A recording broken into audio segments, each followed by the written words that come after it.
Olá, boa tarde. Bem-vindos a mais uma chazada de bola. Hoje com o Pedro Figueiredo da Seleção de Cabo Verde. Também temos aqui o Fábio Silva, um colega meu do Tondela, do Sub-15, que nos veio ajudar aqui a entrevistar o Pedro. Pedro, como é que estás? Como é que tem sido esta paragem e que tens feito? Olha, Tiago, antes de mais, um abraço para ti, outro para o Fábio, outro para o Ricardo. Espero que esteja a aproveitar bem as férias. Exatamente.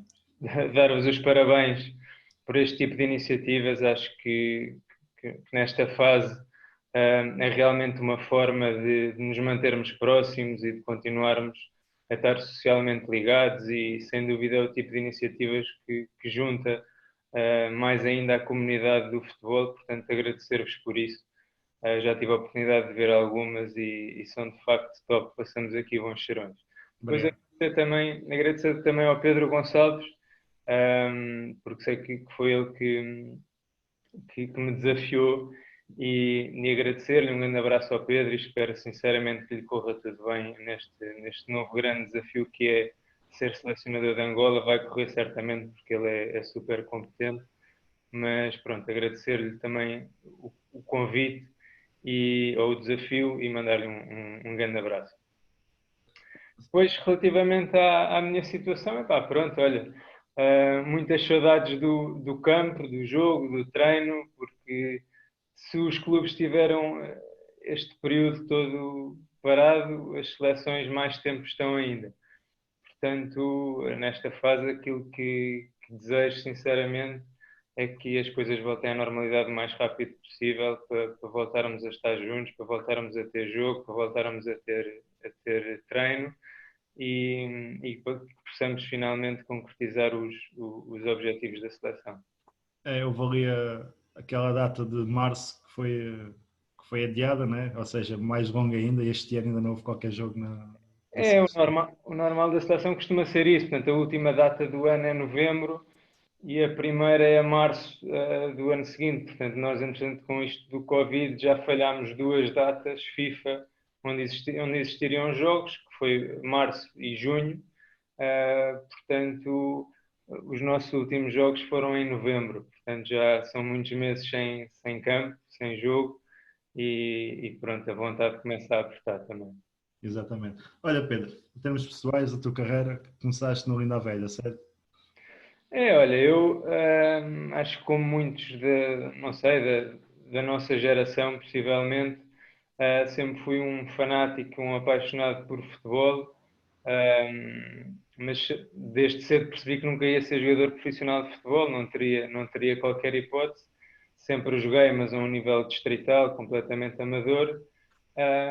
Mas eu já ali pelos 13, 14, 15 anos, na altura todos éramos malucos pelo FM, pelo CM, e eu, paralelamente a isso, ia imaginando os meus treinos, as minhas equipas, e assim que me foi possível, ali aos 19 anos, foi-me dada a oportunidade de entrar ali nos infantis do Linda a Velha, que é a minha zona, e assim foi. Eu, paralelamente a isso, e curiosamente, não comecei por ser licenciado em desporto, licenciei-me em gestão de empresas, um bocadinho naquela de sentir que precisava um bocadinho dessa segurança para a minha vida, porque na altura a questão de ser treinador de futebol, não tendo qualquer passado como ex-jogador, era uma coisa que me assustava um bocado e sentia a necessidade de ter algum escape, alguma fuga. Então licenciei-me em gestão de empresas no ISEG e ao mesmo tempo comecei logo a treinar o sub-9, sub-10 no Linda a Velha. Foi-me dada essa oportunidade. Um, e depois disso, foram 2 anos de Linda a Velha e depois foi-me dada a oportunidade de passar para o Belenenses, também para o Sub-11,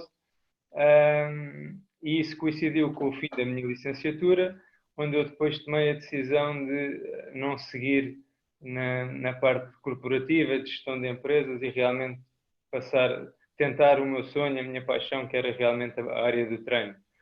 E assim foi, ao mesmo tempo que eu mudei para o Belenenses, comecei a estudar treino desportivo na FMH, depois acabei por tirar um mestrado e ao mesmo tempo que estava no Belenenses surgiu uma possibilidade pelo estágio que eu tinha que fazer de seguir para os júniores do Belenenses. Na altura era o Marco Paulo, abriu-me essa porta, foi assim um impacto grande essa mudança. Eu lembro-me de treinar infantis, de repente passas ali para os juniores do Belenenses, campeonato nacional, é realmente ali uma diferença grande e um impacto grande.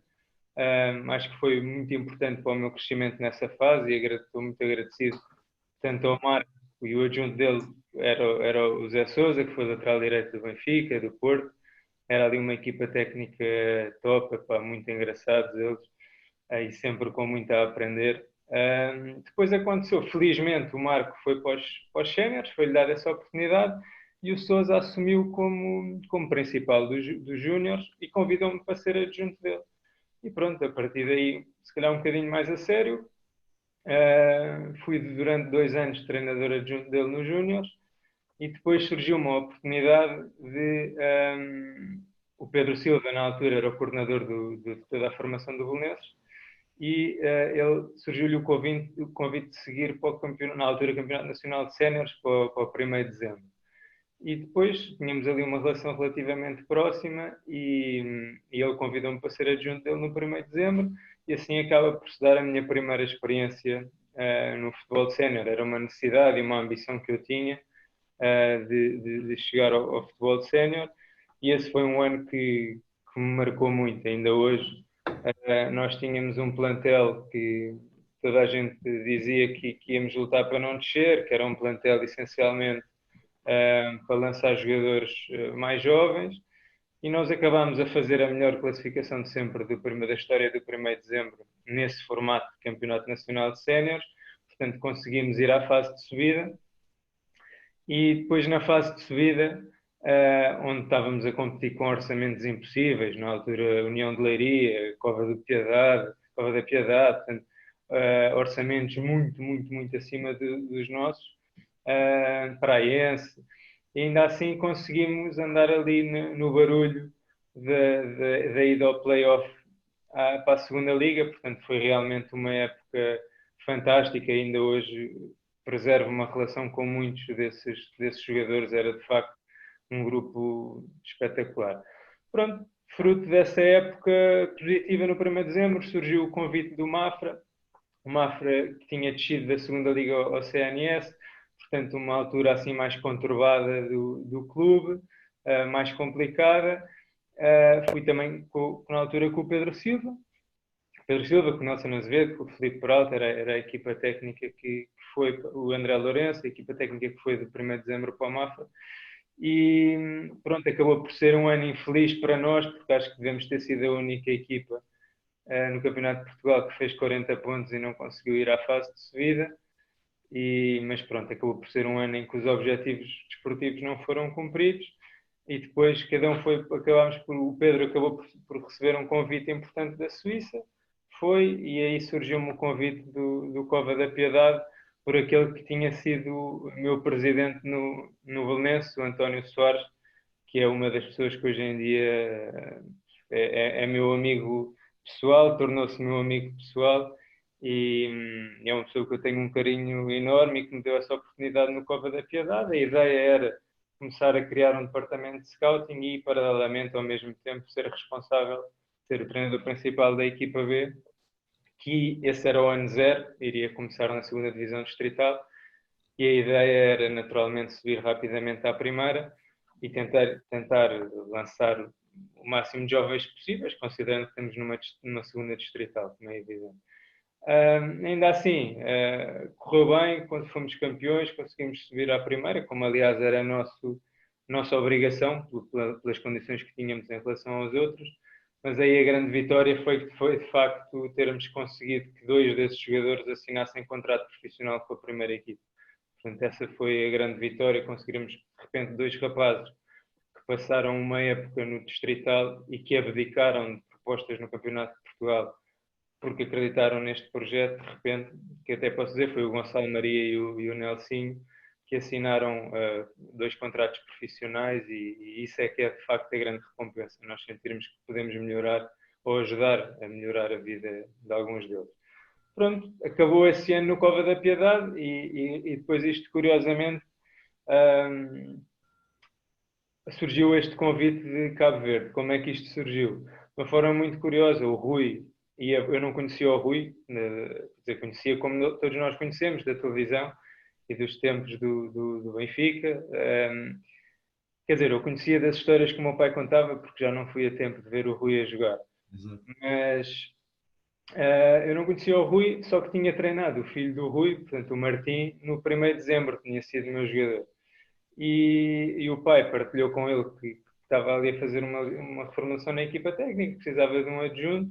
O Martim acabou por me recomendar a mim, e assim foi. Fiz uma entrevista com o Rui, fiz uma entrevista depois com a direção da federação e acordámos em seguir para Cabo Verde com esta dupla função de ser treinador adjunto da Seleção A e ao mesmo tempo diretor técnico nacional. Está muito associado à parte do desenvolvimento, de dar parceiros técnicos para o desenvolvimento do futebol cabo-verdiano. E pronto, aqui estou, passado 2 anos, cá continuo e espero que todos juntos, a equipa que lá temos, consigamos dar aqui algumas alegrias e poder deixar alguma herança naquilo que é o futebol cabo-verdiano. Olha, Pedro, pergunto aqui, esta parte do diretor técnico nacional, para explicares aqui aos nossos ouvintes, quais são as funções principais? Lá está, coordenar se calhar as provas em Cabo Verde, dar opiniões, e também um comentário, como é que estão essas provas, como é que é o campeonato cabo-verdiano, como é que funciona, se achas que algumas coisas estão a ser melhoradas, se não estão, como é que vês na globalidade a imagem de Cabo Verde?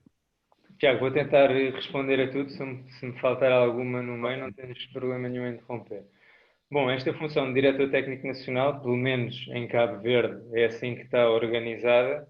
É uma função essencialmente, como eu te disse, de parecer técnico. Portanto, não é uma função executiva ou tão pouco decisional, se quiseres. O que acontece é existem vários campos onde eu tenho intervenção, como seja seleções jovens.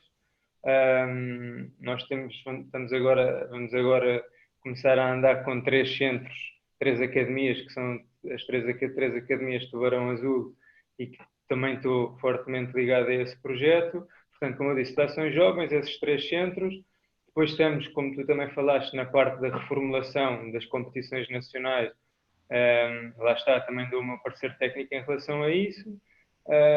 Acima de tudo, são esses 3 polos. Depois, a parte do futebol de praia, do futebol feminino, tem departamentos próprios, e estou a falar nisto porque há federações em que o diretor técnico nacional coordena esses departamentos. No nosso caso, felizmente, e digo felizmente porque o departamento de futebol feminino e de futebol de praia tem tido realmente um desenvolvimento brutal e têm sido fantásticos nisso, mas são departamentos à parte do meu. Portanto, basicamente, existe um projeto dentro destas 3 áreas para meter em cima da mesa e eu dou os meus parceiros técnicos e o meu contributo naquilo que acharem que é necessário. O estado atual do futebol cabo-verdiano, olha, Cabo Verde é aquele país que toda a gente reconhece como sendo um país em que existe um potencial desportivo fantástico, não só no futebol, mas os cabo-verdianos são, eu diria, quase biologicamente grandes atletas. Portanto, o futebol entra dentro disso, ou seja, os cabo-verdianos nascem a ser jogadores de futebol, crescem a ser jogadores de futebol. Portanto, existe um talento tremendo, gigante, naquilo que é o futebol cabo-verdiano. Agora, temos o problema, naturalmente, como é que o futebol cabo-verdiano está organizado? Está organizado primeiro numa fase regional, portanto, pelas 10 ilhas, e depois dessa fase regional saem os campeões que vão lutar numa fase nacional. Pronto, o que acaba por acontecer é que existem ilhas com clubes bastante mais fortes que outras ilhas, o que faz com que essas competições regionais sejam muito mais fortes e depois quando vão para a parte do campeonato nacional, essas equipas normalmente, de forma geral, vão melhor preparadas. Tivemos algumas exceções, no ano passado, por exemplo, o Oasis do Sal, que conseguiu fazer um campeonato fantástico. Vamos tendo, como é óbvio, todos os anos algumas exceções, mas de forma geral as ilhas de São Vicente e de Praia, de Santiago, têm os campeonatos regionais mais fortes. O que nós estamos aqui a tentar. E depois o que acontece é que as equipas passam muito tempo nessa fase regional e têm muito pouco tempo de fase nacional, ou seja, existem muito poucos jogos competitivos por ano. Então aqui o que nós estamos a tentar fazer, e já temos alguns passos nesse sentido, é existir uma reformulação de todo o campeonato nacional de Cabo Verde, ou de todo o formato, por forma a que as equipas possam ter mais jogos competitivos por ano. E depois existem outros problemas. No fundo, temos demasiados clubes para a população que existe, portanto, também é necessário entrar alguma legislação para aqueles que existem passarem a ser projetos mais sérios. E existe um bocadinho este problema do amadorismo e da falta de recursos financeiros para que o futebol possa ter outro impacto. Mas a nível de talento, é fantástico. Sentamos-nos a ver um joguinho em qualquer ilha e vamos estar ali a apontar miúdos que têm condições incríveis. Exato. Fábio, passo aqui agora a parte ao Fábio para ele fazer umas perguntinhas mais do treino. Sim, já. Obrigado por este enquadramento em relação à parte mais das funções de diretor técnico. Acho que é fundamental este enquadramento. Agora peço o outro lado, ou seja, que nos enquadres enquanto às tuas funções de treinador adjunto na seleção A de Cabo Verde. Qual a dinâmica que se encontra na equipa técnica? Quais são as tuas funções dentro do treino, dentro da competição? E passo a palavra. Uhum. Olha, primeiro ponto, ser adjunto numa seleção, enfim, fazer parte do staff de uma seleção é manifestamente diferente de fazer parte de um clube. Como vocês sabem, nós numa seleção temos à volta de 30 treinos por ano, nem sempre com o mesmo grupo de jogadores. 30 treinos por ano não é nem uma pré-época de um clube, portanto é realmente muito particular. As minhas funções lá, portanto, durante toda a fase que não existem encontros de seleção, é ver, portanto, nós temos uma base de dados enorme com os jogadores possivelmente selecionáveis e o meu trabalho, do resto do staff, é entregar ao treinador principal o máximo de relatórios sobre os jogadores selecionados. E basicamente vou vendo todos os jogadores que vão jogando, vou vendo os jogos durante a semana. Nós, através de alguns programas que existem, hoje em dia não precisamos de ver os jogos em direto. Portanto, o que eu faço é saco os jogos todos à segunda, terça-feira e depois vou vendo os jogos durante a semana e vou fazendo reportes daquilo que são as exibições e o rendimento deles. E este é muito o trabalho de um elemento de staff de uma seleção. Paralelamente a isto, há aqui a parte gira de nós, porque Cabo Verde tem, aqui fazer um parênteses, Cabo Verde tem uma diáspora enorme, portanto tem muitos jogadores de segunda, terceira geração por Portugal, Holanda, França, Estados Unidos. Portanto, há aqui também aquela parte de investigação de conseguirmos descobrir aqueles jogadores que desde muito cedo, 15, 16 anos, possam ter alguma ligação a Cabo Verde e que no futuro possam ser mais-valias na seleção A. Portanto, jogadores que não nasceram necessariamente a Cabo Verde, mas que continuam a ter uma ligação forte, familiar, ao país. Portanto, esse também é um outro trabalho. E depois, claro, né, nos momentos em que há estágios, em que há jogos, é o trabalho natural de qualquer staff técnico. Portanto, nós ali na seleção temos aquela particularidade que andamos sempre nos dias mais um, mais dois, menos um, menos dois. Portanto, eles vão chegando um bocadinho a conta-gotas, porque uns jogam sexta, outros jogam sábado, outros jogam domingo. Portanto, eles nunca chegam todos à mesma altura. Depois, em função também do dia em que eles jogaram, do tempo em que eles jogaram, temos que gerir a recuperação deles nos dias seguintes. Portanto, existe muito esta gestão individual da recuperação e do esforço, e depois, de repente, quando dás por ti, acabaste de os recuperar e já estás no dia menos um do jogo. Portanto, é uma ligeira ativação e siga para jogar, e depois tens uma viagem gigante e estás logo no dia menos um outra vez.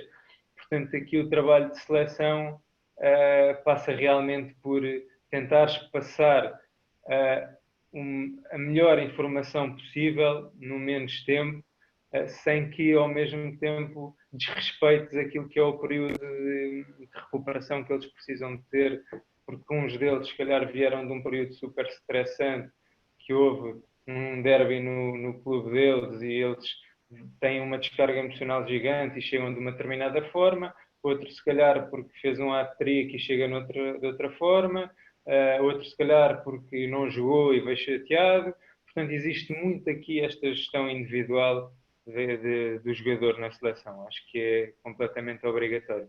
E depois, pronto, como acontece na seleção de Cabo Verde, é uma seleção que não tem os recursos financeiros que têm outras seleções africanas, mas acredito que sejam bem escolhidos, ou pelo menos as pessoas que nós temos lá é tudo gente com muita vontade de contribuir e de fazer as coisas bem. Porque o que acontece é que não deixamos nunca de fazer uma análise super detalhada do adversário, não deixamos nunca de fazer uma análise super detalhada daquilo que foi o nosso jogo anterior. Portanto, as coisas são feitas todas na mesma com o máximo detalhe. Agora, são feitas em menos tempo, mas isso é válido para nós como é para o nosso adversário. Portanto, nessa perspectiva, estamos em pé de igualdade. Ok, obrigado. E agora, a próxima pergunta centrava-se também mais especificamente no treino, que é, a nível desses recursos, pronto, falaste já nos recursos financeiros, nos recursos materiais que têm, por exemplo, para controlar e monitorizar a carga de treino, a carga de jogo, mesmo quando os atletas vêm dos seus clubes, pronto, e vêm para a seleção dos seus clubes, se têm acesso aos dados, por exemplo, do GPS, cardiofrequencímetro, desse último jogo dos atletas, como é que faz esse controlo da carga de treino e da competição? Olha, é uma coisa relativamente recente na seleção, eu diria que tem um ano e uns meses, conseguimos realmente conseguir o equipamento de GPS para controle da carga de treino e de jogo, e é realmente uma ferramenta importante para nós, porque hoje em dia só o olho não chega, efetivamente. Respondendo mais diretamente à tua pergunta sobre a informação que recebemos e damos aos clubes, olha, isso vai muito de clube para clube, treinador para treinador, não é uma coisa que esteja institucionalizada, mas há clubes que gostam de ter exatamente a informação de tudo aquilo que os jogadores fazem durante a semana em que estão na seleção, e os que pedem, como é óbvio, sentem-se à vontade para dar. Depois há outros que não têm essa necessidade, e nós também, se calhar, não nos sentimos tão à vontade para pedir. Portanto, também aí vai um bocadinho caso a caso. Não é uma coisa que esteja completamente aberta, do género, tomem a informação, nós recebemos. Depende muito de clube para clube, de staff para staff, mas concordo que será uma vantagem gigante essa troca de informação, completamente. Sim, exatamente, pois. Pegando agora num ponto que focaste anteriormente, que é das viagens grandes, a minha pergunta é se realmente, devido a essas viagens grandes que têm que realizar às vezes para fazer os jogos, se tem se há algum método de recuperação, tendo em conta essas viagens longas, algum método de recuperação dessas viagens? Uhum. Olha, isso é realmente um ponto decisivo para nós e que nós constantemente discutimos e que nos preocupamos, porque antes de responder diretamente à tua pergunta, fazer-te aqui um enquadramento, que é, há seleções africanas que, derivadas aos recursos que têm, conseguem meter lá um charter, pegar nos jogadores na seleção e siga voa direto para o país onde vão jogar. Portanto, fazem uma viagem, tiverem que fazer 3, 4, 5 horas, mas passado esse tempo, e é às horas que quiserem, estão no sítio onde têm que estar. Nós aí, mais uma vez, temos que jogar com as armas que temos e as nossas viagens chegam a ser viagens em que eles andam 22, 24 horas em escalas. Para teres uma ideia, nós, por exemplo, jogamos em Cabo Verde e a seguir vamos jogar aos Camarões, temos que fazer Cabo Verde, Lisboa, Lisboa, Dubai, Dubai, Camarões. Portanto, é quase uma volta ao mundo. Portanto, isso ainda agrava mais essa questão da recuperação, porque eles estão 24 horas sentados, basicamente. Portanto, aquilo que nós tentamos fazer sempre que possível é recuperá-los o mais próximo do jogo e viajar. Ou seja, que eles já viajem com pelo menos alguma parte da recuperação ativa feita. Muitas vezes isso não é possível, por questões de voos, horários, aviões, e já aconteceu, nós, por exemplo, viajamos logo a seguir ao jogo, fazemos uma escala um bocadinho maior em Portugal ou na Holanda, fazemos lá o treino de recuperação e depois fazemos o restante da viagem, como já aconteceu, porque depois isto nós, infelizmente, não depende, infelizmente, quer dizer, faz parte do jogo, não depende só de nós, mas é a CAF que marca o horário dos jogos, portanto isto obriga-nos também a uma ginástica grande às vezes nem os conseguimos recuperar, às vezes tem que ser mesmo viajar, não há tempo para descansar ali em países intermédios, portanto é viajar diretamente e depois lá fazer algum trabalho de recuperação, mais uma vez com especial cuidado individualmente, portanto chegar lá individualmente falar com cada um deles, individualmente metê-los com o departamento médico e lá está, mais uma vez, um a um fazer essa gestão. Porque, primeiro, existe a responsabilidade do rendimento em relação à seleção, e como é óbvio, nós queremos recuperá-los o melhor possível para que eles estejam preparados para o jogo seguinte, e depois existe também este sentimento de responsabilidade grande e que é uma frustração enorme para nós, de repente um jogador vir à seleção e poder sair lesionado e estar parado 3 ou 4 meses e isso afetar negativamente a carreira dele no clube. Portanto, é uma coisa que pode acontecer, como é óbvio, faz parte. Agora, para nós é uma frustração muito grande quando acontece. Portanto, isso ainda nos dá mais responsabilidade nessa questão do controle da carga, da recuperação. Método, para ser o mais explícito possível contigo. Lá está, sempre que possível, fazer a recuperação em campo e o mais perto do jogo. Quando não é possível fazer a recuperação em campo, fazer a recuperação no ginásio do hotel, ou através da bicicleta ou da piscina, utilizando protocolos de recuperação. Olha, quando não é possível nada disso, é tentar rezar um bocadinho e ir fazendo as coisas o mais próximo possível daquilo que faríamos, com tendo todas as condições. Mas é de facto, e ainda bem que tocaste nesse ponto, porque é de facto um tema muito sensível, principalmente para as seleções africanas, porque na Europa as viagens, de modo geral, acabam por ser mais curtas, mais acessíveis, mais tranquilas. Agora, em África, as ligações são muito complicadas. Tens que ir à Europa para ir à África novamente, tens que ir à Europa ou Dubai para ir à África novamente.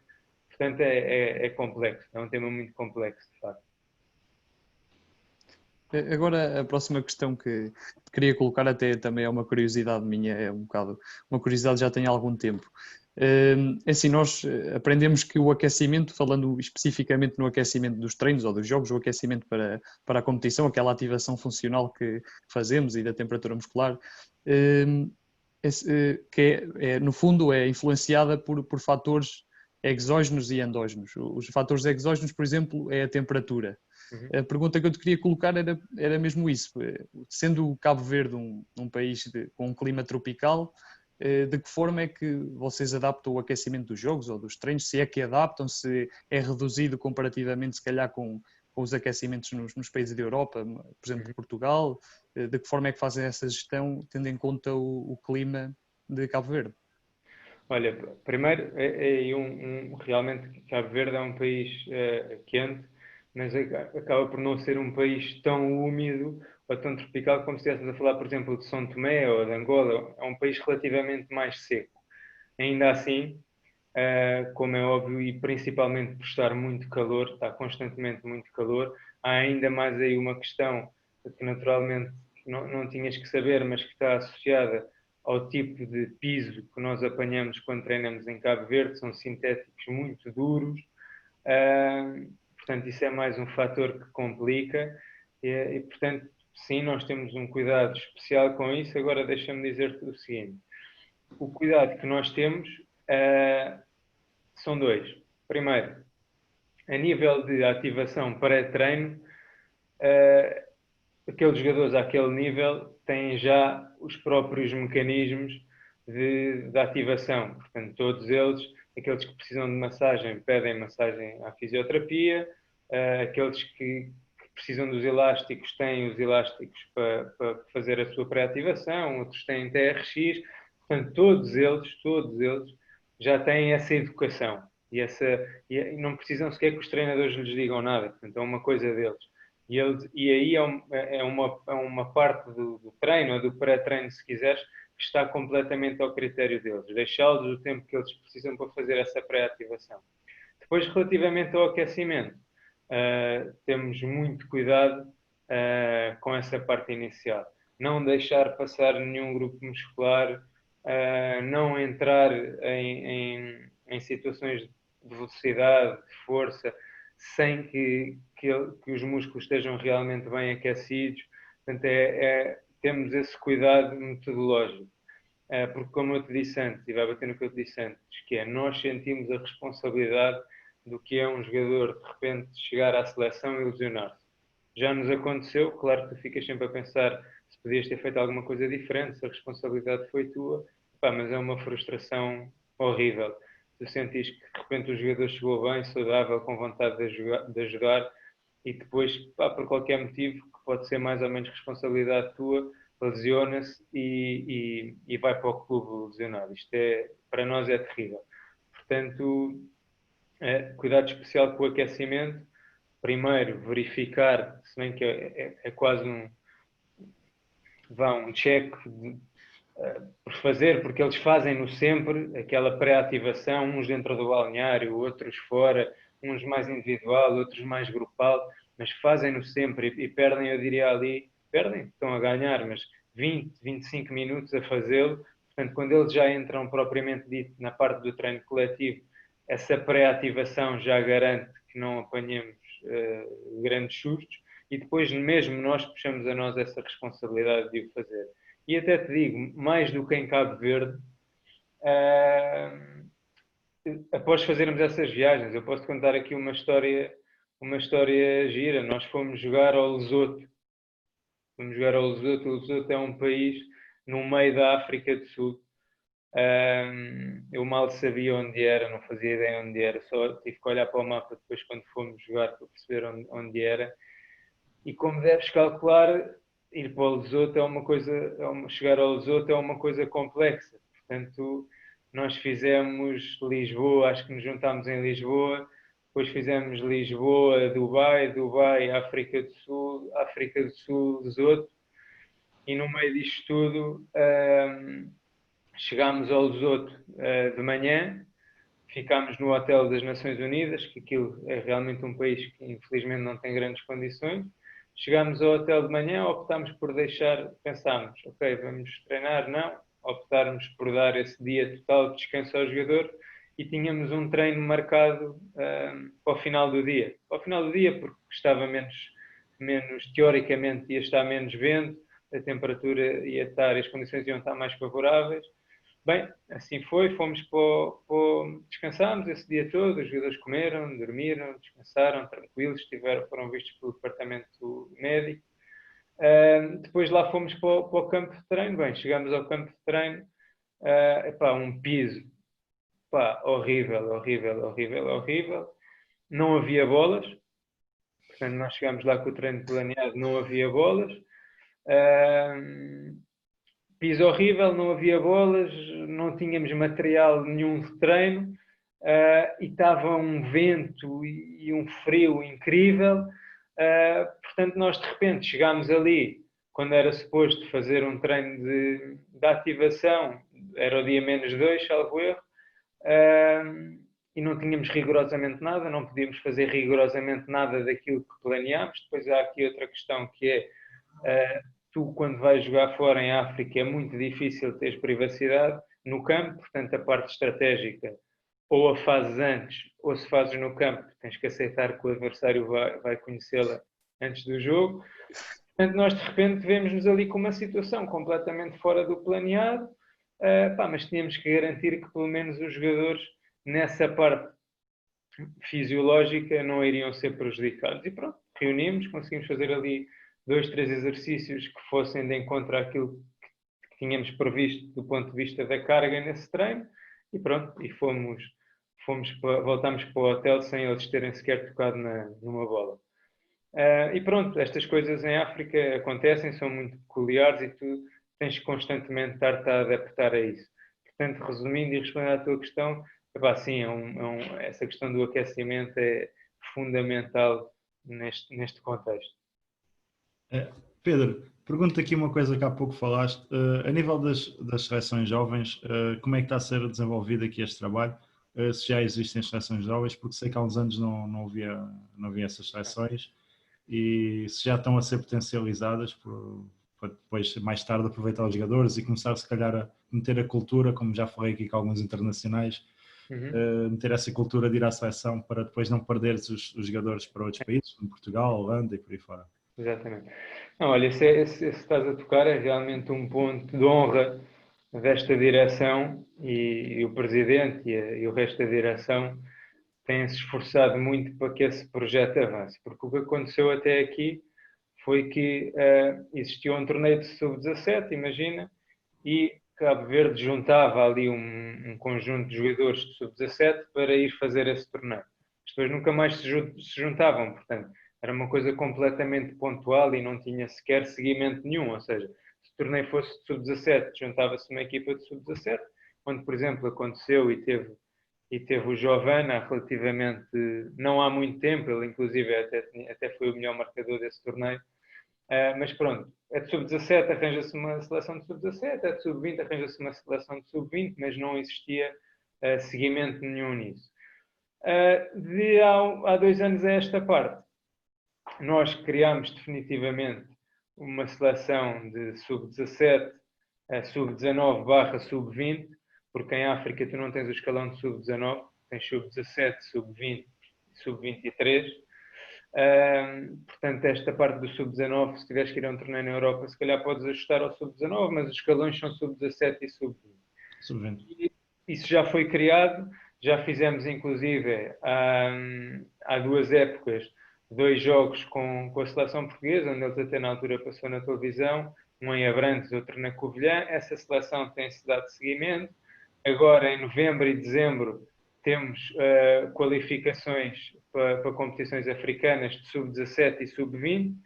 Portanto, a ideia é isto começar a ter uma continuidade, uma lógica, e que essa seja a base da seleção A no futuro, porque realmente, como tu disseste, esse é um ponto importante, que é, uma coisa é um jogador mesmo que tenha nascido em Portugal ser chamado para uma seleção de sub-17 de Cabo Verde e está connosco desde essa altura, ouve o hino, sente Cabo Verde, apaixona-se pelo país dos pais ou dos avós e passa a ter um orgulho grande em ser cabo-verdiano e segue. Agora é mais difícil, de repente, um jogador com 22, 23 anos, que tem ligação a Cabo Verde pelos pais ou pelos avós, mas que nunca sequer lá foi, é português, não teve essa ligação, é mais difícil, de repente, pedir que assuma o compromisso com a seleção de Cabo Verde. Temos que aceitar isso com naturalidade. Portanto, esta parte das seleções jovens é vital para aquilo que queremos que seja no futuro a base da seleção A. E a nível da CHAN, que é a competição que existe, né, para os jogadores que jogam em África, se Cabo Verde tem uma seleção que compete por essas seleções? Sim, olha. Sim, temos. Mais uma vez, este ano, pela primeira vez, participamos na CHAN. Acabámos depois, entretanto, por ser eliminados pela Mauritânia no jogo que dava acesso à fase final. Mas lá está, isso é uma seleção que estamos a trabalhar para que seja sub-23. Esta do ano anterior ainda não foi, mas estamos a trabalhar para que seja. E mais uma vez, esse é um patamar intermédio entre o sub-20 e a seleção A, e é uma competição onde tivemos agora o ano passado e onde queremos estar daqui para a frente permanentemente, por 2 motivos. Há esse patamar intermédio de seguimento para a seleção A, e porque de facto pode ser uma montra boa e positiva para aqueles que são os jogadores locais. Aliás, tivemos alguns exemplos de jogadores que participaram nessa seleção e que depois conseguiram dar o salto para o Campeonato de Portugal. E basicamente essa seleção é composta só por jogadores de Cabo Verde ou às vezes há algum jogador que joga fora de Cabo Verde em África?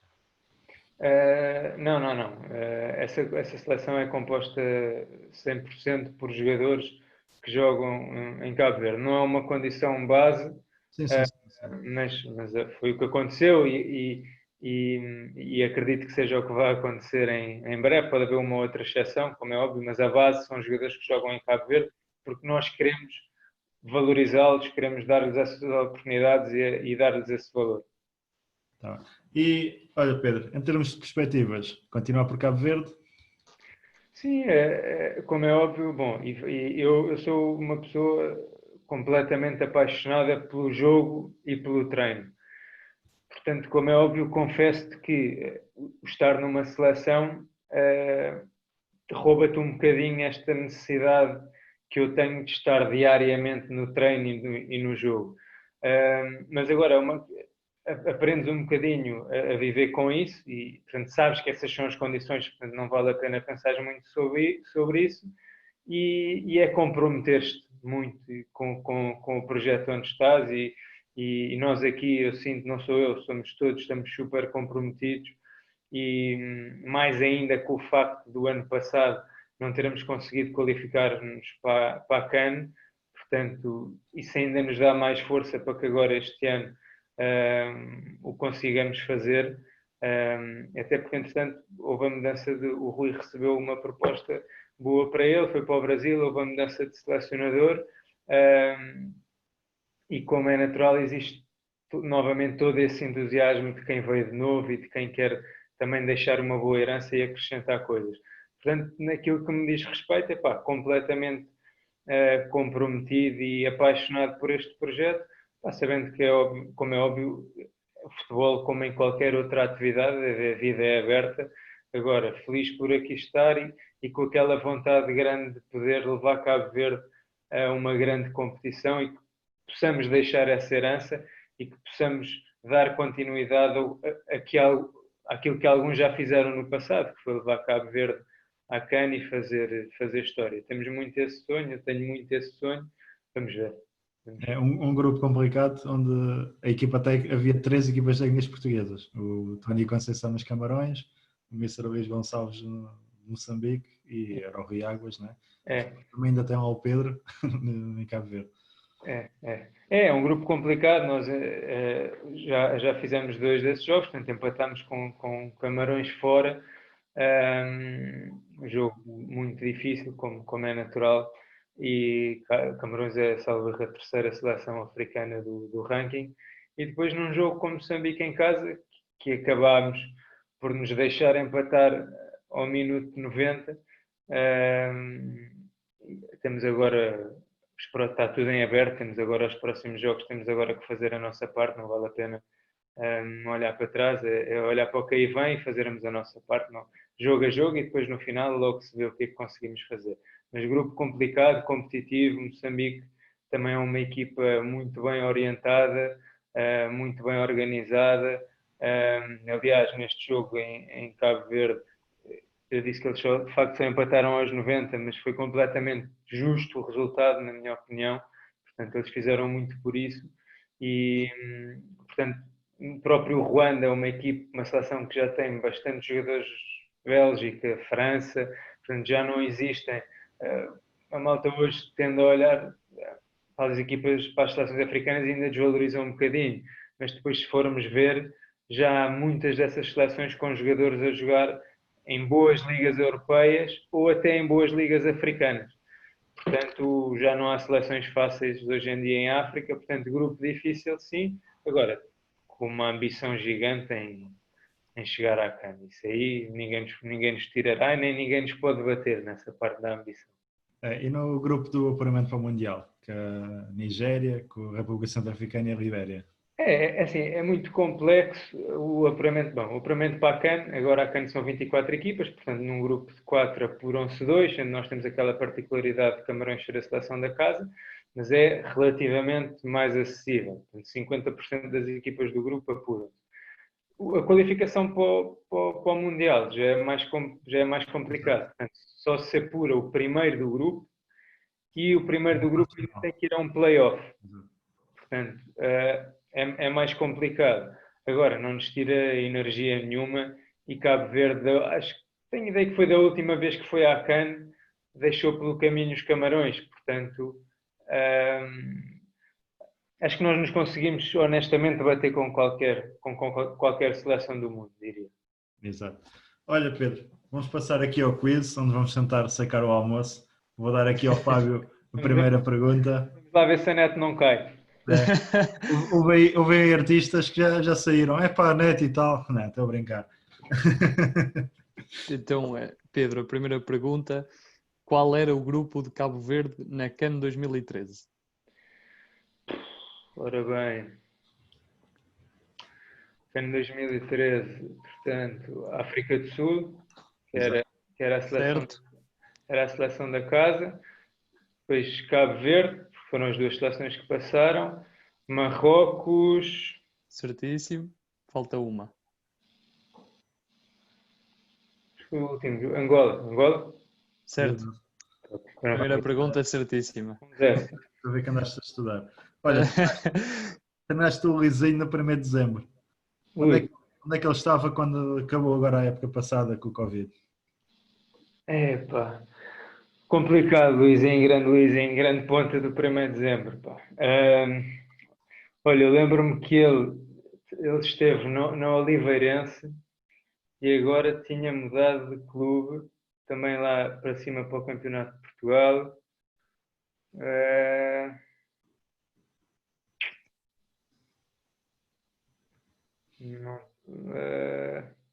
Não te sei dizer, pá, não Estás muito longe da resposta.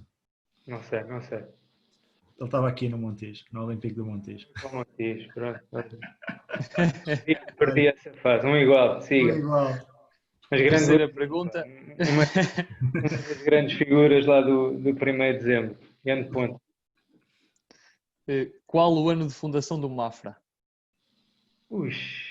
Se quiseres, o Fábio dá-te aí quatro hipóteses. É melhor. Posso dar 4 hipóteses. Então as quatro hipóteses são 1935, 1945, 1955 ou 1965?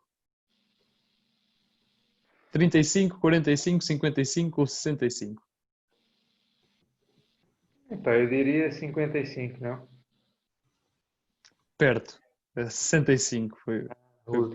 Olha, estamos quase a ganhar. Era isto que eu preciso ter um almoço pago.